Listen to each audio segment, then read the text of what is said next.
그리고 이제 정책이론 가면요. 요즘 우리 한성대학교 이재만 교수하고 거기에 이태규 교수들이 나온 부동산 정책론 교재가 있어요. 저희들 한양대에서 저희들도 대학 그 교재 갖고 강의하는데 그 교재가 상당히 잘 돼 있는데 그 교재에서 최근에 시험에 계속 출제를 정책에서 많이 하고 있어요.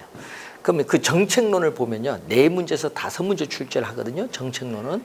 그 중에서 우선 시험에 출제되는 게 바로 이 정부의 시장 개입의 이유를 물어요.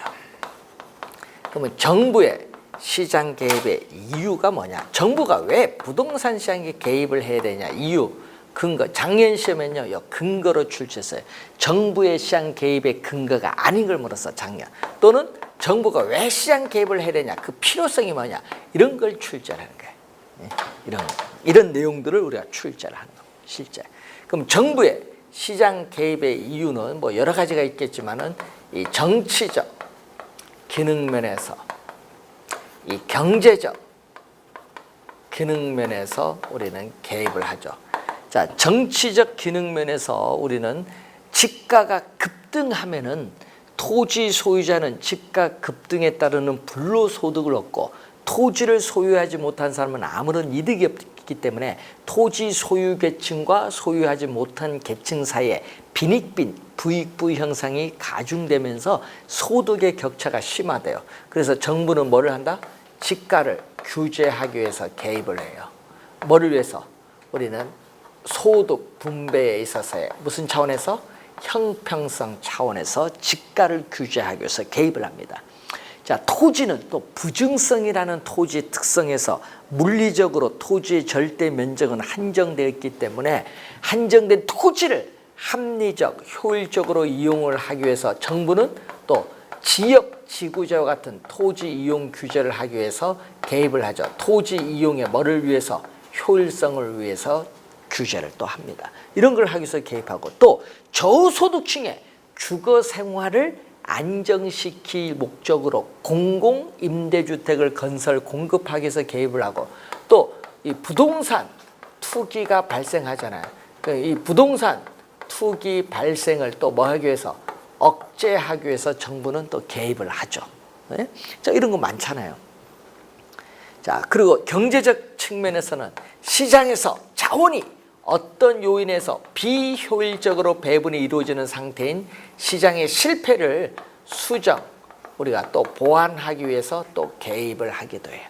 그럼 이러한 시장의 실패에 있어서의 원인을 보면은 자, 시장 실패의 원인이 여러 가지가 많은데 우선 규모의 경제가 작용되는 경우가 있어요.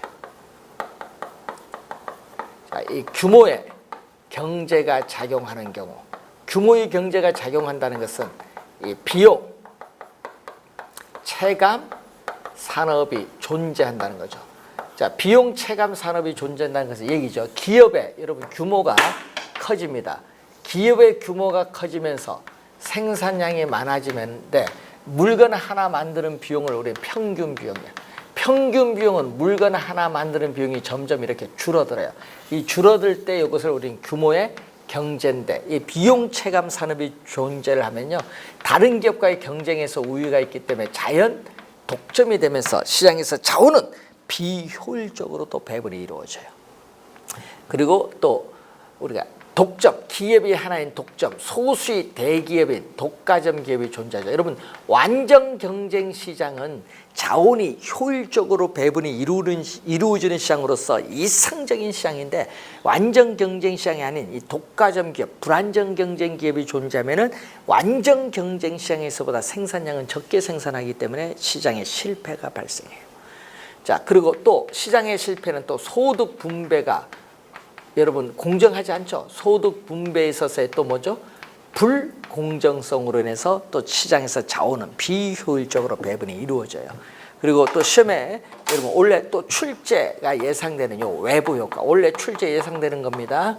외부 효과가 우리 존재하는 경우, 외부 효과가 또 존재하는 경우, 또 뭐가 존재한다? 또 공공재가 존재하는 경우. 자, 외부 효과가 존재하는 경우, 공공재가 존재하는 경우, 정보를 많이 보유한 사람과 정보를 적게 보유한 사람의 차이, 우리는 정보의 비대칭성인데 정보의 비대칭성으로 인해서 시장에 실패가 발생하기도 합니다. 자, 여러분 공공재는 뭐죠? 공공재는요, 여러 사람의 소비를 위해서 생산된 상품인데 공공재는 두 가지 특성이 있어요. 여러분 다 공공재라고 하면 안 돼요. 공공재는 두 가지 특성. 자, 소비에 있어서 비경합성. 여러분 TV, 여러분 방송 시청을 합니다. 이 TV 방송 시청을 할 때 어떻게 돼요? 본인이 TV 방송 시청을 한다고 해서 다른 사람 못하는 거 아니잖아요. 똑같이 신청합니다. 소비의 경합이 일어나지 않아요. 소비의 경합이 일어나지 않고 뭐가 일어나죠? 공동 소비가 돼요. 공동 소비 하는 게 공공재입니다. 그리고 소비의 비배제성. 여러분 공공재가 공급이 되면요, 이 대가, 공공재를 생산하는데 아무런 대가를 지불하지 않는 사람도 그 공공재의 사용으로부터 어느 누구도 배제할 수 없어. 비배제성. 대표적으로 뭐 국방, 치안 같은 거죠. 이 두 가지 특성을 가질 때 공공재인데, 그래서 여러분 배제할 수 없기 때문에 대가를 지불하지 않고 공짜로 이용을 하고자 하는 뭐가 발생하죠? 무임승차자 문제가 발생을 해요. 자, 그래서 이러한 공공재는요, 민간의 시장 기구에 맡겨두면요, 공공재를 생산하는데 여러분 대가 비용을 지불해야 돼요.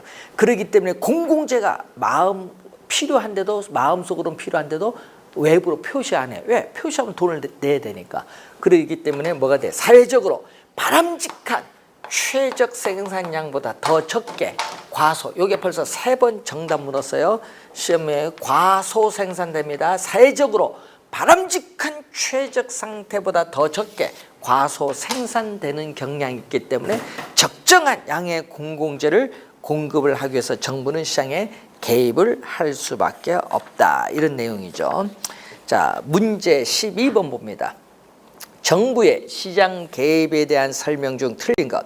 시장의 실패를 보완하고 자원 배분의 효율성을 높이기 위해서 개입을 할 수 있습니다.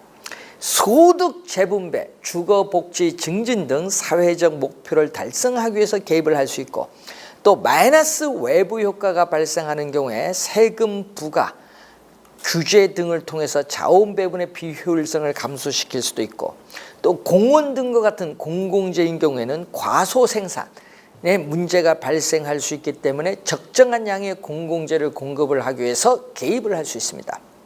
5번 정답이죠. 중상층 이상의 주택 수요 밑줄, 여기 틀렸습니다. 중상층 이상의 주택 수요에 부응하기 위해서 최저 주거 기준을 설정 운영할 수 있는데, 여러분 중상층 이상 하면 안 돼요. 우리는 누구? 저소득층입니다. 이 저소득층의 이 주택 소요라요. 여러분 저소득 주택 소요에 부응하기 위해서 인간다운 삶을 영위하기 위해서 최소한의 질적 수준을 갖춘 주택을 공급을 하기 위해서 최저 주거 기준을 설정하는데, 이 최저 주거 기준은 주택법, 우리나라 주택법 제5조에 2에 나와 있죠. 최저 주거 기준을 설정합니다. 그래서 5번 정답이 되겠습니다. 자, 외부 효과에 관련된 내용과 몇 가지 중요 부분 우리가 잠시 쉬고 그 부분을 우리가 설명을 우리가 마지막 강의 하도록 하겠습니다. 자, 원래 시험에 출제하거든요. 그래서 시장 개입의 이유 원래 출제되는 게 외부 효과거든요. 그래서 외부 효과 잠시 뒤에 설명하도록 하겠습니다. 자, 외부 효과 문제 보겠습니다. 자, 시험 문제 원래 출제가 예상되는 부분이죠. 자, 이 외부 효과는 이 시장 기구. 자, 여러분 시장 기구라는 것은 시장 내에서 수요와 공급에 의해서 가격이 결정되는 장소인데, 이 시장 기구를 통하지 않고, 자, 시장 기구를 통하지 않고, 이 말은 시장 내에서 가격이 결정되는 것이 아니라 시장 바깥 외부에서 가격이 결정되는 것을 말합니다. 시장 기구를 통하지 않고 우리가 제3자에게 의도하지 않은, 자, 이 제3자에게 의도하지 않은 이익을 줬다.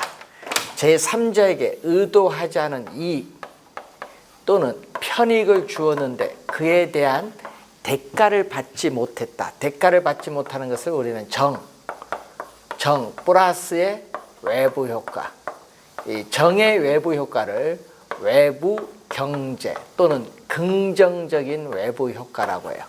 자, 또 제3자에게 의도하지 않은 손해를 입혔어요. 제3자에게 의도하지 않은 손해를 입혔는데 그에 대한 대가를 지불을 하지 않는 상태를 마이너스 부, 이 마이너스 이 부의 외부 효과 또는 외부 불경제 또는 부정적인 외부 효과라고 합니다. 자, 그러면 이러한 외부 효과는 크게 둘로 나눠 볼 수 있는데, 이 소비 과정에서 외부 효과가 발생을 할 수 있고, 또 생산 과정에서 또 외부 효과가 이렇게 발생을 할 수 있어요. 자, 이 소비일 때는 편익 갖고 따져요. 소비함으로써 얻는 이 편익인데, 이 사회적 편익이 사적인 편익보다 크죠. 예를 들면 교육 서비스 같은 경우인데 이런 건 정의 외부 효과. 근데 여러분 술이나 담배를 피움으로써 개인이 얻는 이익이 사회적 편익보다 더 크죠. 이것은 술, 담배 소비는 마이너스, 소비에서의 마이너스 외부 효과죠. 자, 그리고 생산 과정에서는 비용 갖고 따져요. 여기는 이 사회적 비용, 사회에서 부담하는 비용보다 기업의 제품을 생산하는 데 드는 비용이 더 큰 것은 우리가 정의 외부 효과. 근데 문제는 사회적 비용이 사적 비용보다 더 큰 것은 우리가 마이너스 외부 효과인데, 자, 이때 사회적 비용은 기업이 제품을 생산하는 데 드는 비용뿐만 아니라 뭐죠?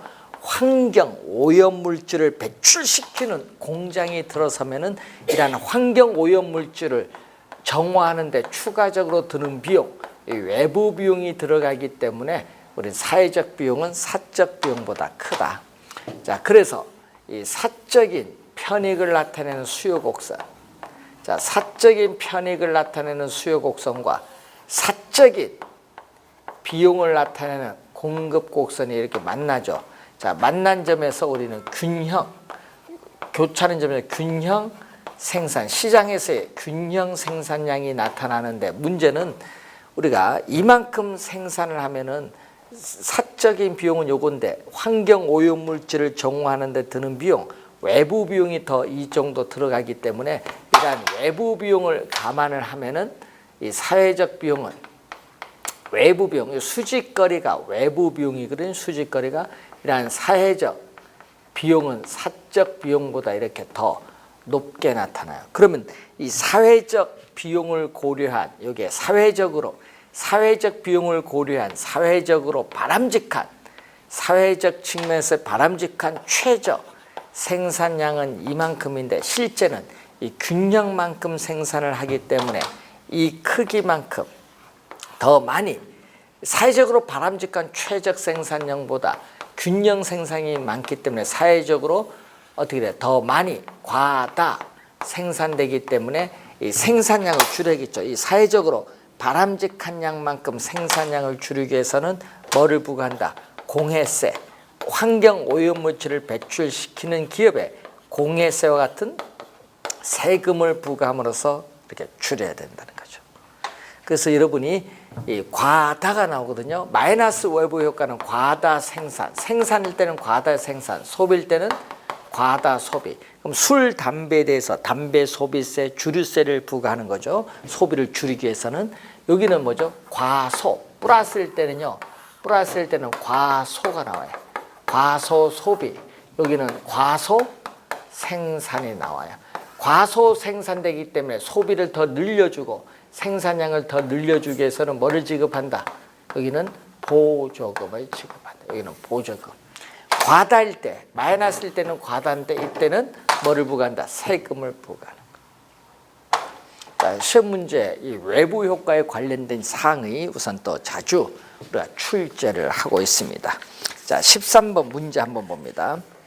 다음은 부동산 시장에서 외부 효과에 대한 설명이다. 이에 해당되지 않는 것. 외부 불경제에 대한 규제, 예를 들어서 규제하면 세금 부과한다. 세금을 부과하면 생산비가 상승하기 때문에 공급 곡선이 좌측 이동시켜서 임대료 상승을 조합니다. 좌측의 밑줄. 시험에 이 좌측을 우측 뭐 이런 것으로 바꾸죠. 자, 2번 외부 불경제에 대한 규제 효과로 인해서 기존의 투자자는 단기적으로 임대료 상승에 따르는 초과 이윤을 획득을 합니다. 맞고, 시장 실패를 유발하는 외부 효과의 문제를 해결하는 방법은 사적 시장, 밑줄은 사적 시장 자체적으로 해결할 수 없기 때문에 밑줄, 여기 때문에 틀렸어요. 정부의 개입에 의한 방법밖에 없다니까 틀렸는데, 자, 외부 효과를 해결하는 방안. 자, 외부 효과를 해결하는 방안은 우리가 사적인 해결 방안이 있어요. 당사자 간에 어떻게 돼? 협상을 통해서 해결할 수도 있고, 또 우리가 대표적인 코주정리라는 게 있어요. 코주정리. 코주정리라는 것은 이 소유권이 불분명한 환경에 대해서 이 재산권을 우리가 부여함으로써 정부가 개입을 하지 않고도 외부 효과의 문제를 스스로 해결할 수 있다는 정리를 말하죠. 그리고 또 간접 규제가 있어요. 사적인 해결 방안도 있지만은 또 간접, 정부가, 이건 정부가 개입을 하는 거죠. 간접 규제는 정부가 개입을 하는 겁니다. 세금을 부과하거나 보조금을 지급하는 것은 간접 규제. 근데 직접 규제죠. 요 간접, 직접은 정부가 개입을 하는 겁니다. 요거는 뭐가 있어요? 금지, 독금 물질 배출 금지, 자동차 배기가스 정화장치 설치를 의무한다든지, 환경 오염물질 배출 허용 기준 또는 소음 등의 허용 기준을 설정한다든지, 또는 용도 지역을 지정한다든지, 이런 것은 대표적인 직접 규제죠. 자, 3번 정답이고, 외부 경제가 발생한다. 예를 들어서 대규모 생태 공원을 조성하면은 쾌적성이 높아지기 때문에 인근 부동산 수요는 증가죠. 그래서 수요 곡선은 우측 이동, 우측 밑줄, 우측으로 이동해서 가치는 상승하고 거래량은 증가합니다. 지역지구제는 마이너스 외부 효과. 자, 여러분 지역지구제 시험에 요걸 또 많이 출제하죠. 이 용도 지역지구제를 실시하는 목적. 용도 지역지구를 실시하는 목적은, 자, 토지 이용에 수반되는 바람직스럽지 못한 토지 이용 활동이 마이너스, 이 마이너스 외부 효과. 자, 이 마이너스 외부 효과를 제거, 감소시키는 것을 목적으로 하는데, 이것을 시험에는 뭘로 출제한다? 정 플러스로 출제를 많이 하거든요. 이 정이 아니라 마이너스 외부 효과라는 거.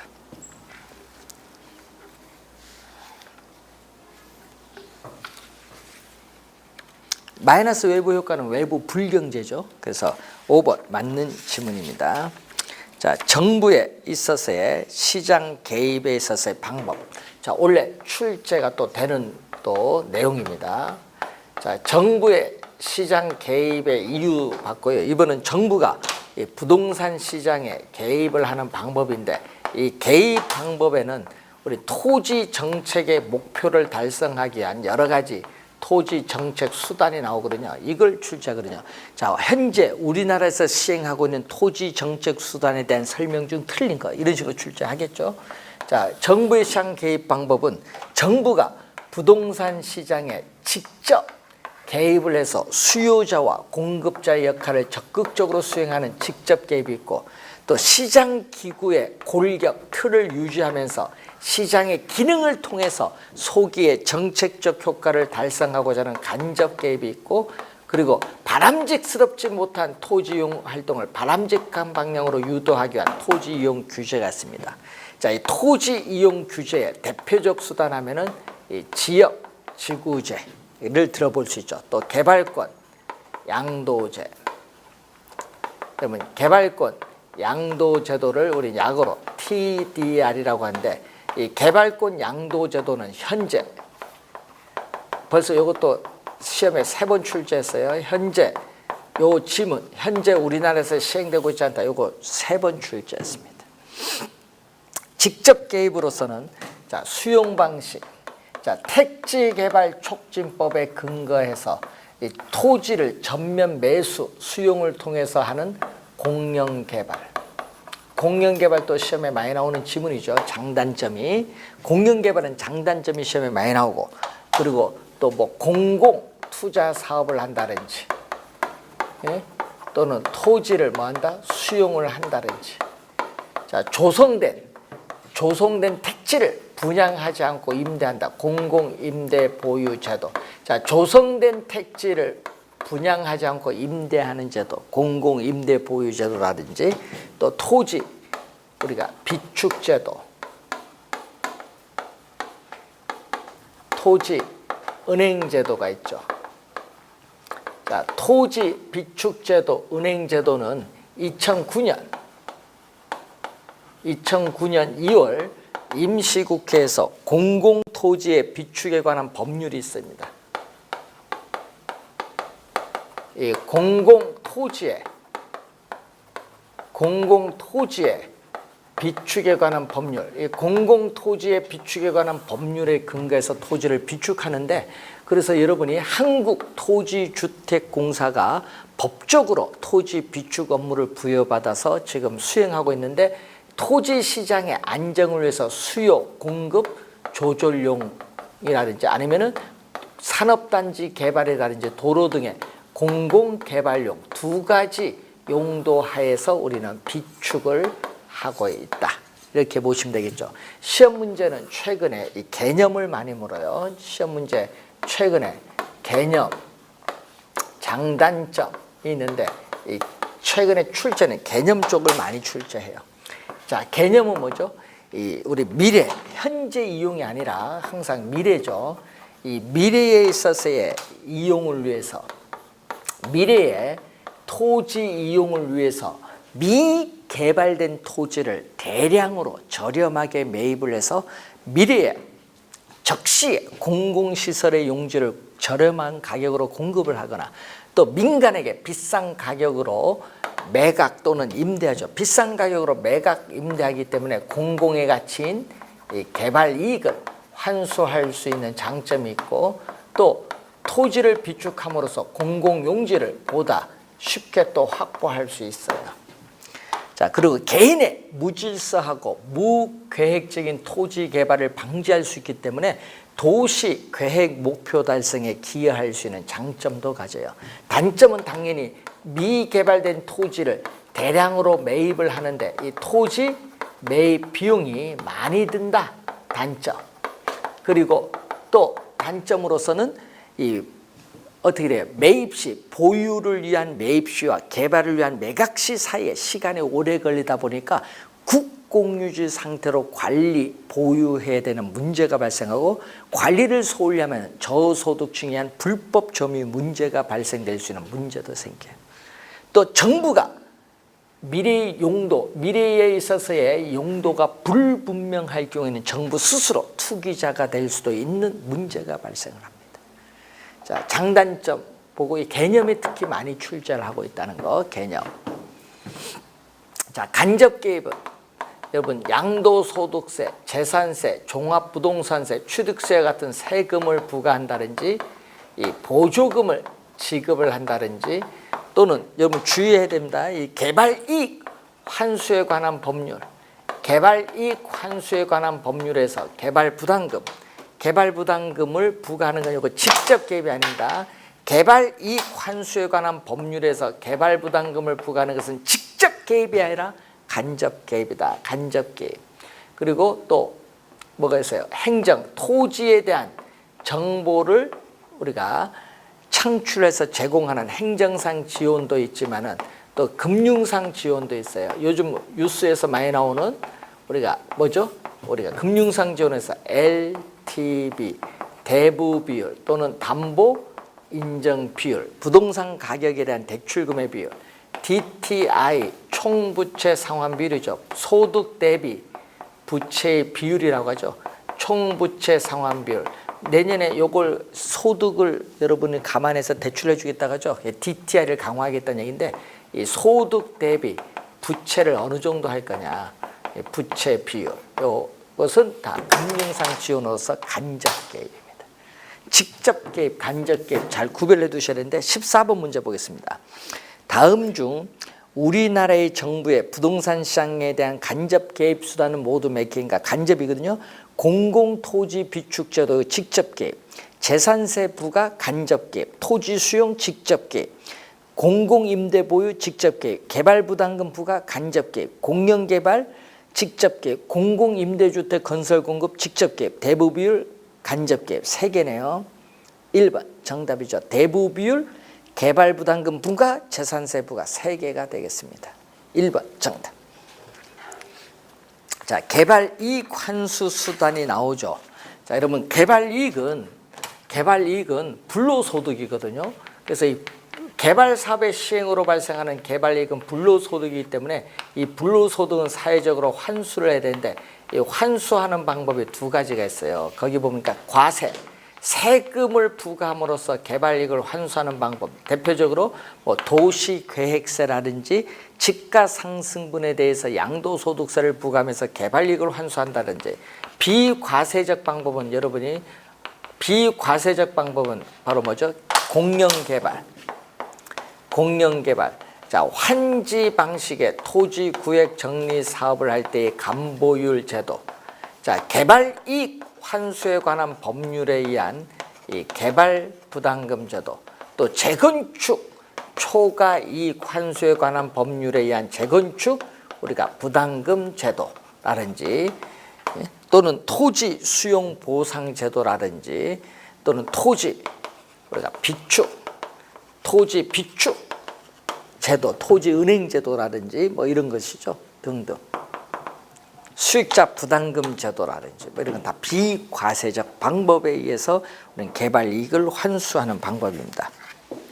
자, 이 토지 공개념은 토지의 사회성, 공공성을 주시하는 거죠. 토지는 부증성에 의해서 한정되어 있기 때문에 개별 토지사의 권리는 최대한 보호를 해줘야겠지만은 토지의 뭐를?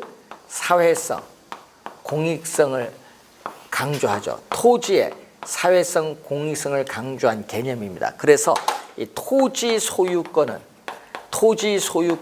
절대적 권리가 아니라 법률로서 제한할 수 있는 무슨 권리?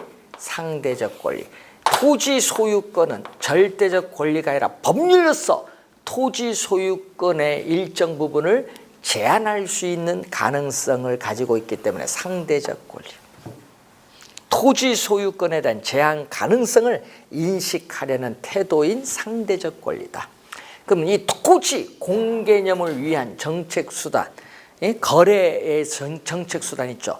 자, 거기 주의를 해요. 주택법에 의해서 투기 과열 지구를 지정하면은 분양권 전매 제한이 되고요. 소득세법에 의해서 투기 지역, 지정 지역을 지정하면은 양도소득세를 실거래가로 부과합니다.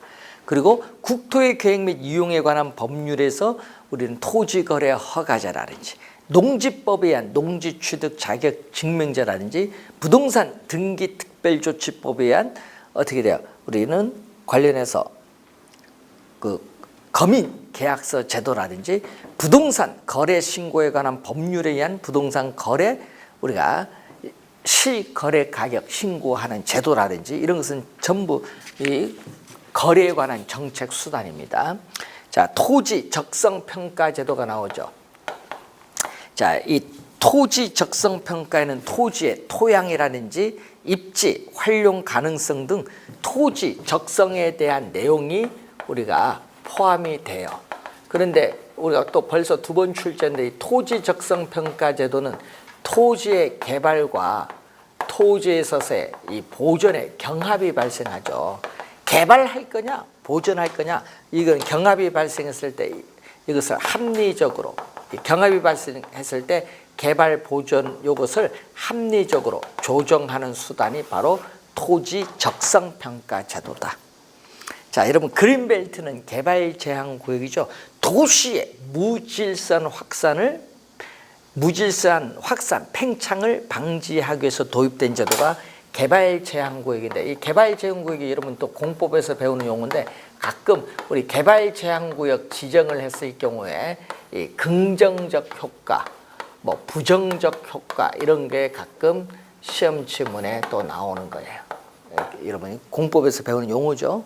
자, 이런 게 있고 또 뭐가 있어요? 우리가 토지 우리가 거래 허가 지역 지정을 하는 경우, 토지 거래 허가 지역 뭐 이런 것도 출제를 가끔 하기도 하는데 다 공법에 있는 지문들이 가끔 출제를 우리가 하기도 합니다.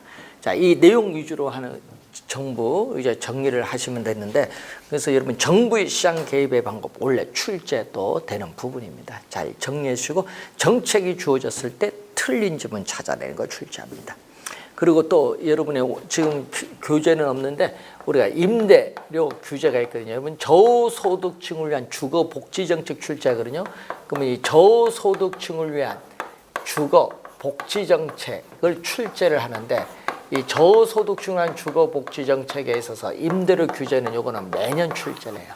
임대료 규제, 임대료 보조, 우리 공공주택을 우리나라에서는 뭐 국민 임대주택, 요즘 보니까 뭐가 나오죠? 뭐 행복주택, 뭐 희망주택 이런 얘기가 많이 나와요. 그런 용어들이 출제를 많이 해요.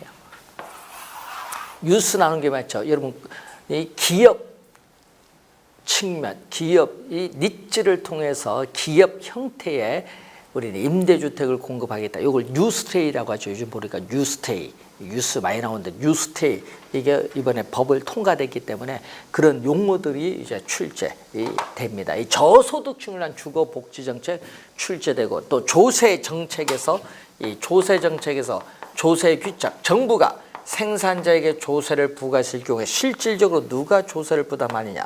그러면은 이 생산자에게 조세를 부과했을 경우에 생산자는 가격 인상을 통해서 우리는 소비자에게 일정 부분 조세를 떠넘긴데 이걸 정가죠. 가격 인상을 통해서 정가인데 이 조세의 정가와 귀착에 관련된 내용을 또 매년 한 문제 출제를 합니다. 그래서 여러분이 그런 내용 위주로 정리를 좀 우선 정책에 하시면 되겠고요. 그리고 이제 투자론, 금융이론이 12문제 출제하거든요. 30%. 또 계산 문제도 많이 나오는데 그 부분 잘 정리를 또 해두셔야 될 부분이고, 또 감정평가이론도 6문제 우리가 출제를 하는데, 그래서 여러분이 지금 우리가 오늘 배운 내용 잘 정리하고, 이거는 뭐 별 어려운 거 없습니다. 오늘 계산 문제 하나 우리 2개 정도 배우셨죠. 탄력성하고 이 균형 가격 결정의 균형점 이동과 관련한 계산 문제, 그 두 유형은 좀 기억을 해두시고, 이제 나머지는 다 어려운 용어는 아닙니다. 그래서 한번 잘 확인 좀 해두시기 바랍니다. 그래서 시험 문제 한 10문제 정도 오늘 출제되는 부분을 정리를 좀 했습니다. 그래서 여러분 11문제네, 11문제 출제되는 부분 정리했는데 잘 정리를 하시면 될 것 같습니다. 이쪽 부분은. 그리고 또 우리가 나중에 시간이 되면 나중에 또 뒤에 다른 이제 또 출제되는 유형을 또 한번 나중에 한번 또 다시 살펴보도록 하겠습니다. 자, 오늘 수고 많습니다. 안녕히 가십시오.